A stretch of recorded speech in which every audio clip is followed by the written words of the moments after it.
Part 2. Wungkuk Ireng. Diah Muninggar. Nama itu tidak akan pernah dilupakan di kampung ini. Bukan karena ia seseorang yang berprestasi, melainkan karena kematiannya yang dianggap ganjil oleh warga.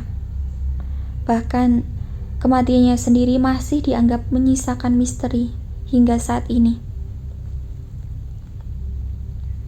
Lahir di keluarga yang sederhana membuat dia dikenal sebagai gadis ayu kembang desa yang selalu mendapat puja-puji di sana-sini. Namun malam itu, ketika bulan tak menampakkan diri, ketika suara serangga malam sunyi tak berpelit, terlihat dari jauh siluet seseorang dari bawah rumah gedong yang disebut warga sebagai rumah terbesar di kampung ini. Yang entah bagaimana keluarga Diah yang awalnya bukanlah keluarga kaya, disulap hanya dalam beberapa bulan menjadi sebuah keluarga terkaya dan termasyhur. Meski menyimpan tanda tanya besar, namun semua warga tahu ada yang ganjil dari keluarga ini. Kita lupakan sejenak keluarga ini. Di depan rumah, Pak Mitolah yang pertama melihat siluet bayangan di kamar atas, tampak sedang melayang berayun pelan namun tetap terlihat jelas. Sontak, Pak Mito membangunkan seisi rumah, dan lihatlah, siluet itu di dalam kamar. Malam itu adalah malam di mana tubuh Diah, atau gadis yang kerap dipanggil dengan nama Sadiah, tergantung dengan kepala dijerat tali tambang. Sontak, semuanya kaget tak terkecuali Pak Wanto. Pak Wanto adalah ayah sekaligus orang yang kini menarik perhatian warga kampung. Apa yang sebenarnya disembunyikan oleh Pak Wanto? Namun, malam itu cukup membuat semua yang menyaksikan bertanya-tanya. Kenapa postur Sadiah yang tergantung menunjukkan ekspresi yang tak biasa? Ekspresi seseorang yang tengah tersenyum bahagia. Satu hal yang diingat oleh semua orang yang menyaksikan peristiwa itu. Kematian Sadiah adalah kematian yang berhubungan dengan keluarga ini. Sesuatu yang dipercaya berhubungan dengan bisikan iblis. Kita akan kembali ke waktu yang jauh ke belakang. Manakala cerita ini semua bermula. Bukan 4 tahun, melainkan lebih jauh lagi. Saat Sadiah hanyalah gadis polos yang tidak tahu apapun tentang apa yang akan menimpa keluarganya. Pak Wanto adalah seorang buruh tani yang menggarap sawah milik seseorang bersama Bu Robiah istrinya. Meski umur mereka tidak lagi muda, namun mereka hidup berkecukupan. Dikaruniai 4 orang anak, yang kesemuanya adalah seorang perempuan. Diah, Yuni, Rina, dan Uswatun adalah anak-anak Pak Wanto. Layaknya anak-anak lain, di usia mereka yang saat ini masih tergolong masih sangat muda, mereka bermain dan bersekolah sewajarnya. Hanya saja, terkadang mereka membantu Pak Wanto dan Bu Robiah di sawah. Si sulunglah yang paling dikenal warga. Karena kebiasaannya pula memanggil Pak Wanto dan Bu Robiah Bapak Emak, membuat warga pun ikut-ikutan memanggil Bapak Emak. Hidup keluarga Pak Wanto baik-baik saja, layaknya kehidupan tentram pada umumnya di desa. Namun, semuanya berubah ketika Bu Robiah yang kerap disapa Emak mengatakan bahwa beliau hamil tua, yang konon menurut orang Jawa zaman dahulu, hamil tua adalah pertanda yang kurang baik. Meski begitu, tidak percaya dengan mitos, Pak Wanto dan sekeluarga menyambut hangat calon anak sampai di kehamilannya yang ke-5 bulan. Pak Wanto bermimpi didatangi seekor kambing betina hitam yang konon kambing ini dapat berbicara dan menyapa Pak Wanto. Hal itu terjadi selama 7 hari berturut-turut. Tidak yakin dengan mimpinya, Pak Wanto tidak bercerita hal ini kepada siapapun, meski ia kerap terbayang sosok yang ia temui dalam mimpi. Entah itu kambing atau binatang lain, yang Pak Wanto ingat, suaranya tidak seperti suara manusia normal. Sangat halus dan memikat. Di malam kedua, mimpi itu kembali, dan kambing hitam itu juga kembali. Kali ini ada yang berbeda dari mimpi sebelumnya. Badan si kambing tampak membesar, seolah-olah ia sedang mengandung. Namun malam itu, ia hanya mendengar satu kalimat. Jati Apit. Tidak ada yang tahu apa itu Jati Apit, termasuk Pak Wanto yang sebegitu penasarannya sampai menuliskannya dalam selembar kertas. Setelah menjalani hari-harinya seperti biasa, ketika pulang, Pak Wanto tertuju pada lahan samping sawah. Di sana berjejer pohon jati. Entah apa yang membuat Pak Wanto yang tiba-tiba penasaran dan mendekati lahan itu. Rupanya ia mengerti maksud kalimat itu. Jati Apit merujuk pada pohon jati.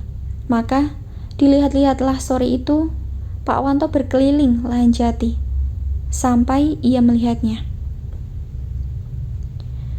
Pak Wanto melihat sebuah pohon, tidak terlalu tinggi, mungkin sedadanya, dan pohon itu tumbuh di antara dua pohon. Yang tumbuh meliuk sangat aneh, pikir Pak Wanto. Pohon jati tumbuh tidak meliuk seperti itu. Pohon jati harusnya tumbuh lurus ke atas. Bergegaslah Pak Wanto manakala ketika ia mendekati pohon itu. Terciumlah aroma bau kambing yang sengak, maka Pak Wanto mengelilingi pohon kecil itu di dalamnya. Pak Wanto menemukan sesuatu. Kecil, berlendir, dan menggeliat. Rupanya ada seekor anak kambing di dalam rimbunan pohon itu. Petang itu, Pak Wanto kembali pulang dengan menggendong anak kambing misterius itu. Pak Wanto tidak tahu apa yang sedang dia lakukan. Sesampainya di rumah, Bu Robiah lah yang pertama kali curiga. Melihat Pak Wanto menggendong sesuatu membuat beliau penasaran. Rupanya benar, Pak Wanto membawa sesuatu yang ganjil. Nopo niku, Pak? Apa itu, Pak? Tanya Bu Robiah. Cempe, Bu. Anak kambing, Bu, ucap Pak Wanto. Cempene sopo toh, Pak? Anak kambingnya siapa itu, Pak? Enten ngertos, nemu kok kebun jati. Tidak tahu menemukan di pohon jati. Loh, kok digomule toh? Nek sing duwe goleki piye? Kok dibawa pulang kalau yang punya nyari? Gimana? Ben, engko nek ono sing goleki tak kekno, sakno je anakan. Biarin, kalau ada yang nyari nanti tak kasihkan, kasihan masih anak. Ngoten toh, nggih pun sakarepe Bapak. Gitu ya, ya sudah terserah Bapak. Hari itu juga Pak Wanto membuatkan kandang kecil. Malam itu kabarnya ada sesuatu yang terjadi. Bu Robiah lah yang pertama tahu. Ketika Pak Wanto tengah tidur, Bu Robiah mendengar suara seseorang tengah tertawa. Suaranya menyerupai anaknya yang paling bungsu, Uswatun. Tun, awakmu to iku? Tun, itukah kamu? Meski hamil tua, Bu Robiah masih kuat untuk bangun dari ranjangnya. Ia berjalan menuju ruang tamu, namun ia tak melihat siapapun di sana. Ketika Bu Robiah akan kembali ke kamar, suara itu terdengar lagi. Namun, suaranya terdengar dari luar rumah. Tanpa curiga, Bu Robiah membuka pintu, mencari di mana sumber suara yang menyerupai suara anak bungsunya. Suaranya berhenti di kandang belakang rumah. Bu Robiah segera mendekatinya, namun bukan Uswatun yang ia lihat, melainkan siluet hitam. Bayangan seorang anak kecil tengah meringkuk di pojokan kandang. Kaget, bercampur takut, Bu Robiah bertanya, "Siapa gerangan yang ada di sana?" Namun sosok itu hanya diam di pojokan. Tiba-tiba sosok itu mulai bergerak, menggeliat layaknya binatang yang tengah terbangun dari tidurnya. Ia melihat Bu Robiah dengan mata merah menyala, lalu merangkak cepat sekali menuju Bu Robiah yang syok siap berteriak. Keesokan paginya, Bu Robiah terbangun dengan wajah yang pucat. Entah mimpi atau bukan, Bu Robiah menceritakan hal ini pada Mbok Sartem, tetangga sekaligus wanita tua yang senantiasa dimintai tolong bila ada yang aneh. Dengan wajah tegang, Mbok Sartem bertanya, "Cempe? Anak kambing. Gowon aku, kok ndi cempene iku? Bawa aku kemana anak kambing itu berada?" Bu Robiah pun mengajak Mbok Sartem ke kandang belakang rumah. Anehnya, tidak ada apapun di sana. Cempe yang kemarin lenyap begitu saja. Meteng tua, terus cempe. Firasatku elek. Hamil tua lalu anak kambing. Firasatku kok jelek, kata Mbok Sartem. Beliau menunggu Pak Wanto dari sawah. Tepat ketika Pak Wanto sudah tiba, Mbok Sartem langsung bertanya, "Ceritakno yo opo? Kok iso awakmu nemu cempe? Ceritakan bagaimana? Kok bisa kamu menemukan anak kambing?" Pak Wanto tidak paham apa yang terjadi. Namun ia tahu, Mbok Sartem mungkin diberitahu oleh Bu Robiah. Maka Pak Wanto menceritakan, namun ia belum menceritakan mimpinya. Ia hanya bercerita bahwa ia menemukan cempe saja. Diberitahulah bila cempe itu hilang dan membuat Pak Wanto kebingungan. Maka jam berganti menjadi hari. Hari berganti menjadi bulan. Pak Wanto masih tidak tahu apa yang tengah mengintai keluarganya. Sampai tibalah masa persalinan Bu Robiah yang dibantu Mbok Sartem dan Safi. Safi adalah dukun beranak di kampung itu. Ada hal yang Safi ceritakan sebelum beliau masuk ke rumah Pak Wanto. Di sepanjang jalan, ia mendengar suara kambing mengembik. Anehnya, dia tidak melihat satu kambing pun di sana-sini. Hal itu membuat Safi sedikit merinding. Ini dilanjut,